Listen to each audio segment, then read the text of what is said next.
E ontem o Senado aprovou em primeiro turno a PEC paralela que inclui estados e municípios na reforma da Previdência e também inclui categorias da segurança pública, da segurança, né, pública também nessa reforma. Eu estou aqui com o deputado Joseildo Ramos, do PT da Bahia, e também com o deputado Coronel Armando, vice-líder do governo do PSL de Santa Catarina. E a gente vai repercutir, então, essa possibilidade aí de ter da PEC paralela para chegar aqui à Câmara dos Deputados. Eu começo, então, com o deputado Joseildo Ramos, do PT da Bahia. Deputado, bom dia.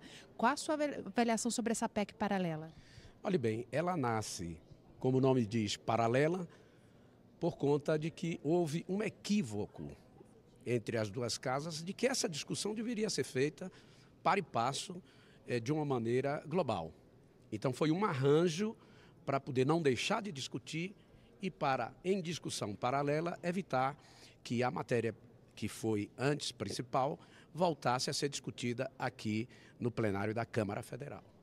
E o senhor, como é que o senhor avalia, então, a inclusão dos estados e municípios nesta PEC? É benéfica. Nós somos uma federação trina e não há como discutir o ambiente federal sem estar discutindo estados e municípios. Não existe sobreposição de qualquer nível de estado sobre outro. Como eu disse, nós somos a única federação trina que existe. Por conta disso, essa discussão tinha que ser uma discussão nos 3 níveis de governo. Okay. Deputado Coronel Armando, vice-líder do governo do PSL de Santa Catarina, eu gostaria de saber então do senhor a sua avaliação sobre essa PEC paralela que deve chegar aqui à Câmara.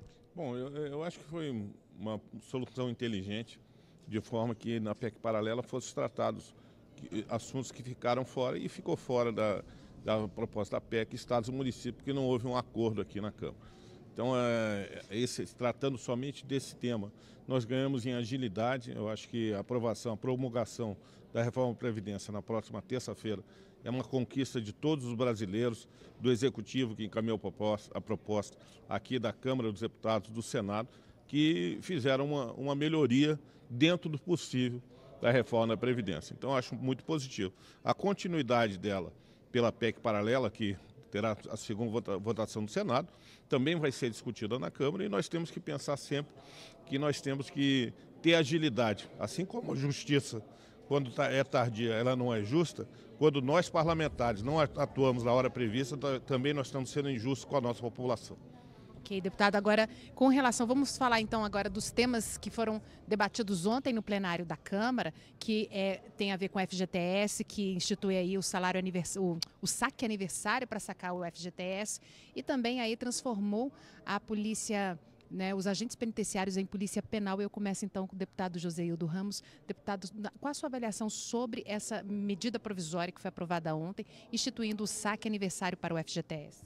Eu vou responder, mas antes, eu acho que tem cabimento eu tratar de um assunto que no primeiro momento não pude tratar. Infelizmente, nós tivemos a reforma da Previdência, quando a antessala dessa reforma deveria ser a reforma tributária, porque o país iria ver de maneira progressiva quem tem recursos para colocar à disposição da permanência do Estado, né, da nossa nação. E aí a gente teve uma reforma da Previdência meramente fiscalista em detrimento daqueles que ganham menos. Quem ganha menos vai contribuir muito mais. Quem ganha de 1 a 3 salários mínimos terá que contribuir em 10 anos com 850 bilhões. Então, se disse que ia acabar privilégios, na realidade a situação ficou assim. Agora, do ponto de vista do saque no dia do aniversário, essa flexibilização tem lado positivo, mas do ponto de vista do país, essa é uma fonte de recursos que ela responde por habitação, por saneamento, que são coisas fundamentais para melhorar a qualidade de vida do nosso povo. Então, o esvaziamento desse fundo, por sua vez, poderá nos custar muito caro logo ali na frente. Então, eu acho que é muito perigoso. Com relação aos 10% que também foi retirado? Olhe bem, é mais uma decisão que promove o empresariado por conta de não manter os 10%, porque isso seria uma salvaguarda no momento como nós estamos, com um desemprego nas alturas, e isso dificulta, não é, os níveis de empregabilidade postos na atualidade. Ok, deputado. E com relação ao FGTS, deputado, essa criação aí então do saque aniversário, qual a sua avaliação? Eu acho muito positivo. O FGTS é um fundo gerado pelo trabalho do trabalhador e, infelizmente, ele tinha muito pouco acesso, somente em alguns casos específicos, demissão e outras situações, e ele não tinha acesso ao FGTS. É uma forma dele ter um acesso. A MP 889 com certeza visou beneficiar o trabalhador. Da mesma forma, a extinção da multa dos 10%, ela pode beneficiar o empregador, mas isso pode gerar mais emprego para a sociedade. E o que o trabalhador realmente quer é emprego e renda. E isso vai ser conquistado com essa mudança. Tenho certeza, se for feita uma pesquisa junto aos trabalhadores, eles vão ficar muito felizes com a parte de poder sacar antes o seu FGTS.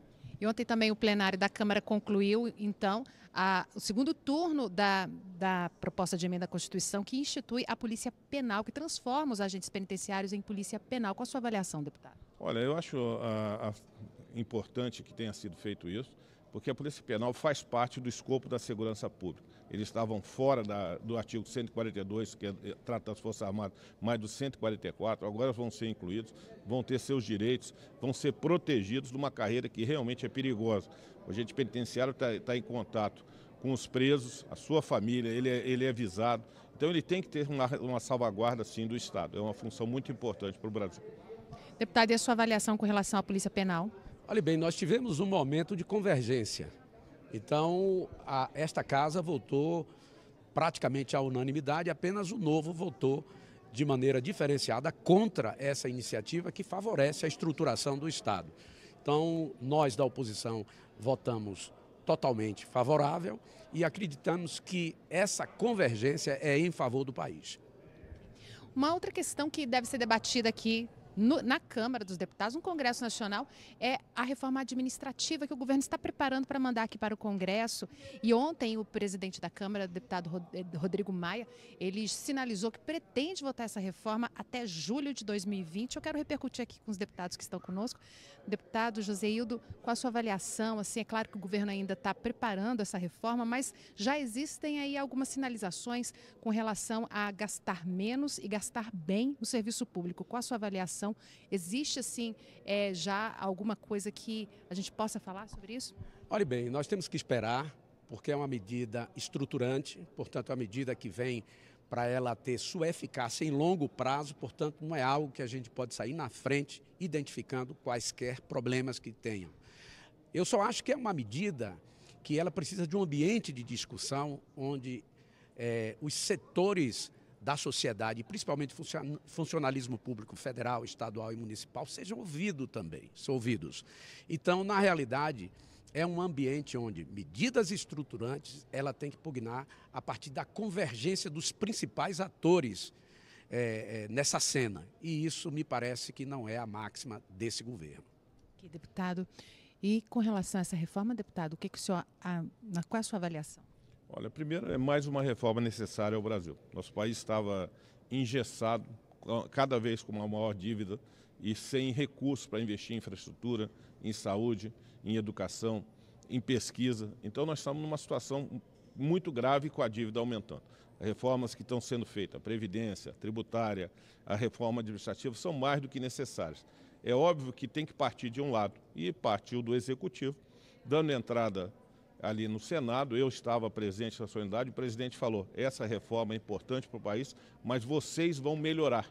Então o presidente em momento nenhum disse que ela seria imposta da forma como veio, então serão ouvidos áreas da sociedade, mas tem pontos críticos. Nós temos uma responsabilidade fiscal, temos que recuperar o nosso país, trazer investimentos, gerar trabalho, ter recursos para a infraestrutura, então ela tem que sair. Eu queria destacar aqui a importância da declaração do presidente Rodrigo Maia aqui da Câmara, porque ela tem que sair, nós não podemos postergar as reformas e ir atrasando o nosso país. Ainda mais o ano que vem, que é um ano eleitoral, eleição de prefeito e vereadores, as coisas se complicam. Então, saindo do primeiro semestre, com certeza, nós vamos ter um melhor caminho para o Brasil. Ok, eu quero agradecer a presença dos deputados aqui conosco. Muito obrigada, um bom dia para os senhores. Vera, com você.